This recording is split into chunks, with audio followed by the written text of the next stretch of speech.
मौजे पुणस तालुका लांजा जिल्हा रत्नागिरी येथील संसारे तिठानजीक डांबरी रस्त्यावर दिनांक 8 मे रोजी वन्यप्राणी बिबट्याचं पिल्लू रात्री सापडलं होतं।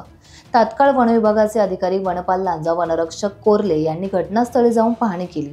त्या ठिकाणी 1 महिन्याचं बिबट्याचं नरजातीचं लहान पिल्लू त्यांना आढळलं।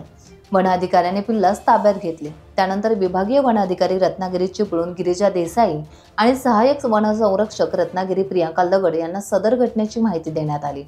त्यांच्या मार्गदर्शनानुसार जंगलमय भागामध्ये बिबट्याच्या पिल्लाला त्याच्या आईबरोबर पुनर्भेटी करता ठेवण्यात आले, परंतु बिबट्याची आणि आईची भेट काही झाली नाही। त्यानंतर दिनांक 9 जून रोजी विभागीय वन अधिकारी रत्नागिरी यांच्या सूचनेप्रमाणे डॉक्टर श्री निखिल बनकर, पशुवैद्यकीय अधिकारी वन्यजीव सातारा वन विभाग आणि सह्याद्री व्याघ्र यांना पाचारण करण्यात आले।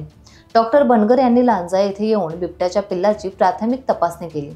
त्यांच्या मार्गदर्शनाखाली ज्या ठिकाणी बिबट्याचं पिल्लू सापडलं त्या परिसराची पाहणी करून पिल्लाची आणि आईची पुनर्भेट होण्याकरता अनुकूल जागा निवडण्यात आली आणि बिबट्याचे पिल्लू कॅमेऱ्याच्या देखरेखीखाली सदर ठिकाणी ठेवण्यात आले, परंतु पिल्लाची पुनर्भेट काही झाली नाही। पुन्हा एकदा दिनांक 10 जून रोजी बिबट्याचं पिल्लू आणि आईची पुनर्भेट होण्याकरता ठेवले असता त्यांची तेव्हाही पुनर्भेट झाल्याचं दिसून आलं नाही, परंतु त्या ठिकाणी लावण्यात आलेल्या कॅमेऱ्यामध्ये दिनांक 10 जून रोजी रात्री 2 वेळा बिबट्यामादी पिल्लाजवळ येऊन गेल्याचं छायाचित्र कॅमेऱ्यामध्ये संकलित झालं होतं। वातावरणातील बदलामुळे आणि पाऊस असल्याने तसेच बिबट्याच्या पिल्लाच्या आरोग्याला धोका पोहोचू नये याकरता बिबट्याच्या पिल्लास त्याच्या आईशी पुनर्भेट करता पुन्हा पिल्लू मिळालेल्या परिसरात ठेवण्यात आले, परंतु आई आणि पिल्लाची पुनर्भेट तेव्हाही झाली नाही।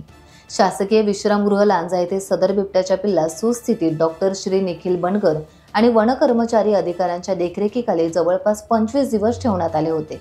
अखेर हे पिल्लू आईस मुकले असून पिल्लाला आता बोरिवली मुंबई येथील संजय गांधी उद्यानात पुढील देखरेखीसाठी पाठवण्यात आले आहे। अखेरपर्यंत या पिल्लाची भेट आईसोबत झाली नाहीच याची खंत आता अनेकांच्या हृदयात काळजीचं घर करून गेली आहे। टाइम्स डिजिटलला लाईक करा, सबस्क्राईब करा, शेअर करा आणि बेल आयकॉन दाबायला विसरू नका। पाहत रहा टाइम्स डिजिटल।